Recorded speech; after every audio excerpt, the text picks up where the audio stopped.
नमस्कार, आप सभी का पुनः एक बार ज्ञान वैविध्य संस्कृत चैनल में स्वागत है। हम शास्त्री प्रथम वर्ष के मनुस्मृति का द्वितीय अध्याय का पाठ पढ़ रहे थे। द्वितीय अध्याय में हम सभी ने अभी तक 79 श्लोक तक का पाठ पढ़ा है, जिसमें कि तीनों महाव्याहृतियों के साथ साथ प्रणव के महत्व को और उनके जप के फल को बताया है। आगे इनमें क्या है कि इससे क्या मिलता है, जैसे ब्राह्मण को बताया कि इसको मास पर्यंत जप करने से एकांत में जैसे सांप अपने कांचली को छोड़ता है, उसी प्रकार ब्राह्मण अपने पाप से विमुक्त होकर एक जैसे सांप पुनः एक नए जीवन को प्राप्त करता है, वैसे ही ब्राह्मण भी कर लेता है पाप से विमुक्त होकर के। तो ये महाव्याहृतियों के साथ साथ प्रणव के साथ गायत्री जप का महत्व बताया ब्राह्मण के लिए। अब और के लिए भी द्विज के लिए बताते हुए आगे बताते हैं कि इनका क्या महत्व है।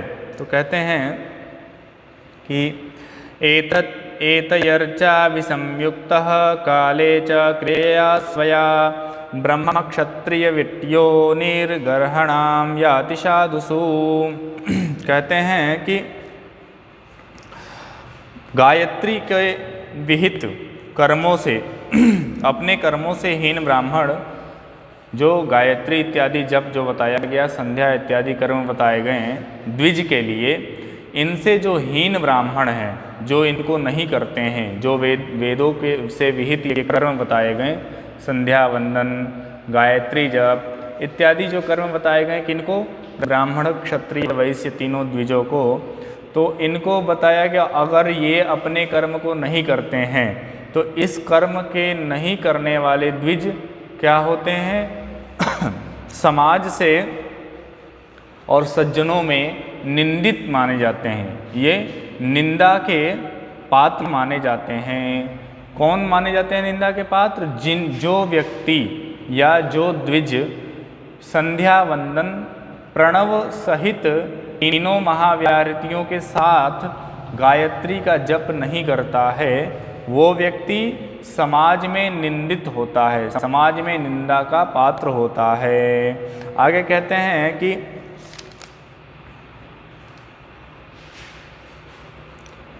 गायत्री के और प्रणव के साथ महाव्याहृतियों के जप के महत्व को बताते हुए बोलते हैं, ओंकार पूर्विकास्तिस्रो महाव्याहृतयो व्यया त्रिपदा चैव सावित्री विज्ञेयं ब्रह्मणो मुखम। कहते हैं जिनके पहले ओंकार है ऐसी अविनाशी, जिनके पहले ओंकार है ऐसी अविनाशी तीन महाव्याहृतियाँ। महाव्याहृतियाँ क्या हैं? भूः भुवः स्वः, ये तीन महाव्याहृतियाँ हैं। इनके पहले प्रणव है और उन तीन पद वाली सावित्री अर्थात गायत्री को ब्रह्म का मुख जानना चाहिए। अर्थात इन तीनों को वेद एवं ब्रह्म का मुख जानना चाहिए। किनको? प्रणव एवं तीनों महाव्याहृतियाँ। क्योंकि हम जब वेद का भी प्रारंभ करते हैं, वेदारंभ करते हैं, तो भी प्रथम उच्चारण इनका ही है, अर्थात प्रणव एवं महाव्याहृतियों का ही है। ओम भूः भुवः स्वः, इन तीनों से ही वेदारंभ भी होता है और इनको वेद एवं ब्रह्म का मुख माना गया है। उसके बाद बताते हैं कि गायत्री के जप के, गायत्री का जो जप है उसका फल बताते हुए कहते हैं कि योधीते हन्येतान् त्रीणिवर्षाण्यतन्द्रितः स ब्रह्म प्रमभ्येति वायुभूतः खमूर्तिमान्। कहते हैं जो आलस्य छोड़कर, प्रमाद छोड़कर इसे नित्य प्रति 3 वर्ष तक पढ़ता है, वह पवन रूप और आकाश के रूप होकर के परब्रह्म के पास जाता है। क्या कहते हैं? जो मनुष्य, जो व्यक्ति आलस्य रहित होकर के प्रतिदिन प्रणव एवं व्याहृतियों के सहित गायत्री को 3 वर्षों तक जपता है, वह जैसे वायु सर्वव्यापी होता है उस प्रकार से आकाश में, अर्थात उसकी कीर्ति, वायु सर्वव्यापी अर्थात उदाहरण अर्थ में है वो, और उसका मतलब यह है कि उसकी कीर्ति और यश इतनी ज़्यादा फैलती है और फिर इस लोक के बाद परलोक में भी वो परब्रह्म को प्राप्त करता है। किसके जप के फल से? ओमकार प्रणव के सहित तीनों महाव्याहृतियों के साथ गायत्री मंत्र का जपने वाला द्विज इसको प्राप्त करता है। आगे कहते हैं कि प्रणव, प्राणायाम, गायत्री और सत्य, प्रणव, ओमकार, प्राणायाम, गायत्री एवं सत्य, इनकी विशेषता बताते हुए कहते हैं इनकी क्या विशेषता है।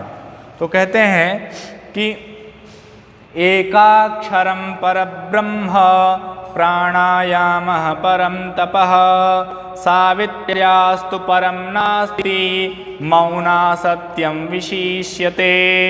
कहते हैं ओम परब्रह्म है, एकाक्षर ब्रह्म है, जो प्रणव है एकाक्षर है, ये परम ब्रह्म है। और प्राणायाम जो है वो परम तप है। तप में श्रेष्ठ कौन है? प्राणायाम। एकाक्षर परब्रह्म है, प्राणायाम परम तप है, और गायत्री से, अर्थात गायत्री से बढ़कर कुछ भी नहीं है, गायत्री सर्वश्रेष्ठ है। और आगे कहते हैं मौन रहने से अच्छा हम सत्य बोलें। सत्य से निंदित मौन है, अर्थात मौन न रहें, सत्य बोलें। तो बोले एकाक्षरं परब्रह्म प्राणायामः परं तपः सावित्र्यास्तु परं नास्ति मौना सत्यम विशिष्यते। यहाँ पे इनकी विशेषता को बताया। एकाक्षर परब्रह्म है और प्राणायाम परम तप है, सावित्री अर्थात गायत्री के 3 पाद हैं, तो गायत्री परम सबसे श्रेष्ठ है, सब में गायत्री श्रेष्ठ है, और मौन से उचित है, मौन से अच्छा है आप सत्य बोलें, मौन न रहें, सत्य बोलें। आगे कहते हैं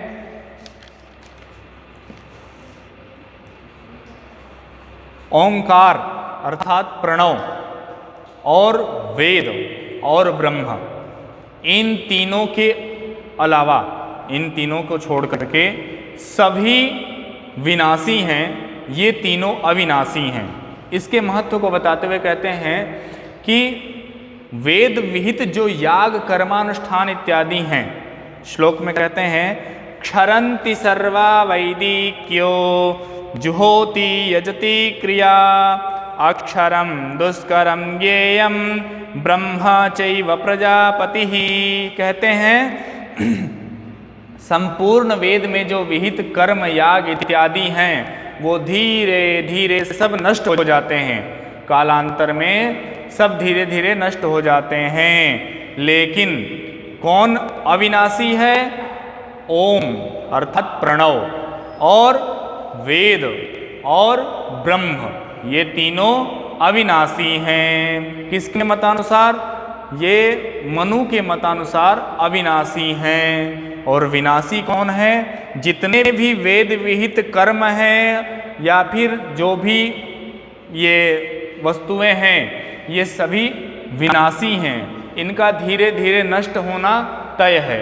लेकिन अविनाशी एकाक्षर ब्रह्म जो एक प्रणव है, ओम है, वो अविनाशी है, और ब्रह्म और वेद ये अविनाशी माने गए हैं। इसके बाद बताते हैं कि जप के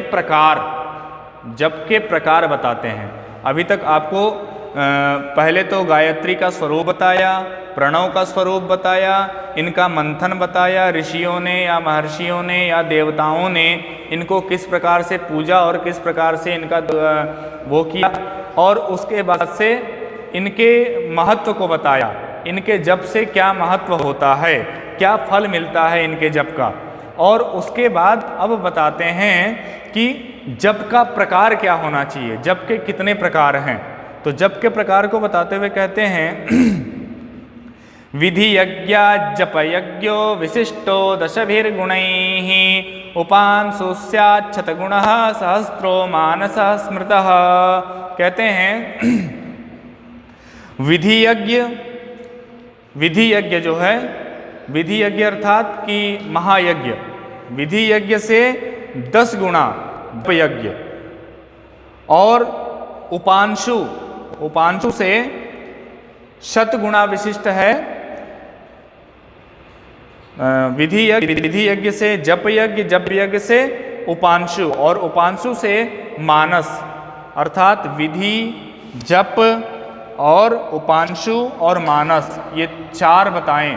तो चारों में किस प्रकार से कौन कौन विशेष है ये बताते हुए कहते हैं कि अमावस्या पूर्णिमादि से जप यज्ञ 10 गुना है, 10 गुना बड़ा है, और उपांशु से अर्थात मौन जप से जप यज्ञ 100 गुना बड़ा है, और मानस जो मन में जपे वो 1000 गुना फलदायी होता है।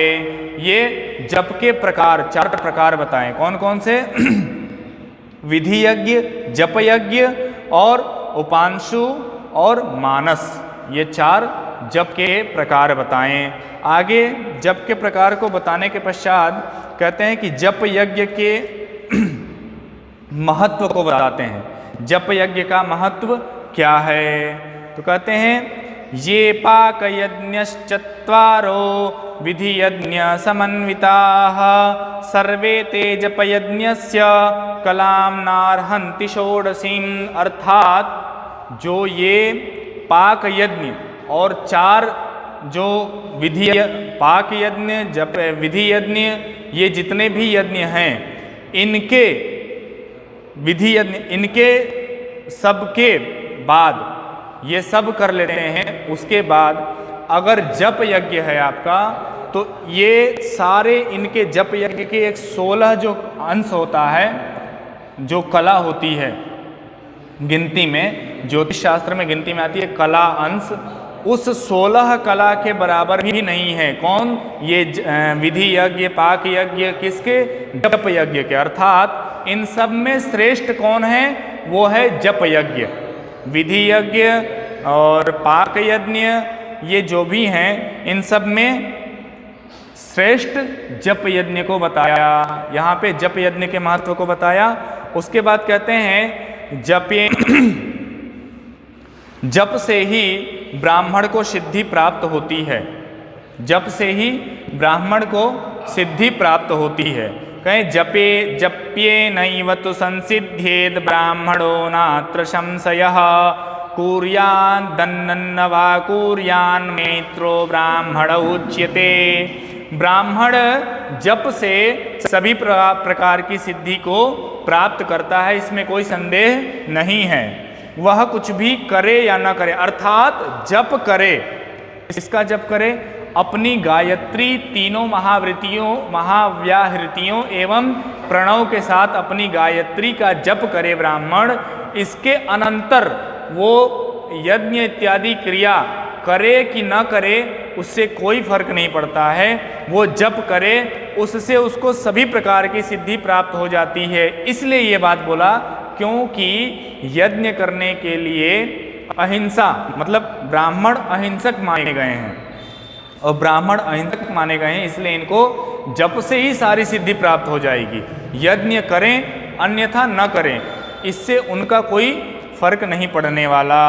वो जप से ही सारी प्रकार की सिद्धि प्राप्त कर लेंगे, ऐसा इन्होंने मनु ने बताया। उसके बाद कहते हैं कि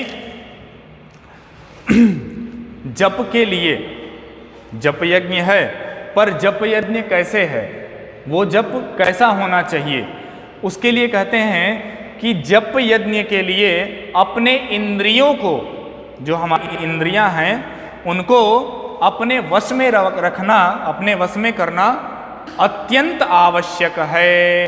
क्या बताया कि जप के लिए अपने इंद्रियों को अपने वश में करना अत्यंत आवश्यक है, तब आपका जप फलदायी है, अर्थात तभी आप उस सिद्धि को प्राप्त कर सकेंगे जिस सिद्धि के बारे में अभी चर्चा हुई। तो कहते हैं क्या कि इंद्रियाणाम विचरताम विषये स्वपहारिषु संयमे यत्नमातिष्ठेत विद्वान्यन्तेव वाजिनाम। कहते हैं कि विद्वान व्यक्ति को चाहिए, क्या चाहिए कि जो हरण करना, मन को जो हरण करते हैं वो इंद्रियों को, जो इंद्रियां हमारे मन को हरण करती हैं, उन इंद्रियों को अपने वश में कर करके और जप यज्ञ करे। किस प्रकार? जैसे सारथी घोड़े को, अश्व को अपने वश में करके रखता है, उसी प्रकार जो विद्वान व्यक्ति जप यज्ञ कर रहे हैं, उस जप यज्ञ को कैसे करें? अपने मन, अर्थात मन से सारी इंद्रियां वो होती हैं। मन व्यवस्थित है तो सारी इंद्रियां व्यवस्थित रह सकती हैं, और अगर मन व्यवस्थित नहीं है और आप कितनी भी इंद्रियों को व्यवस्थित कर लो तो वो कहीं न कहीं एक न एक इंद्रिय अपना कर्म, अपने मन को, आपके मन को भटका देंगे। इसलिए अपने इंद्रियों को अपने वश में कर करके और जप यज्ञ करने वाला विद्वान व्यक्ति सभी सिद्धियों को प्राप्त कर लेता है।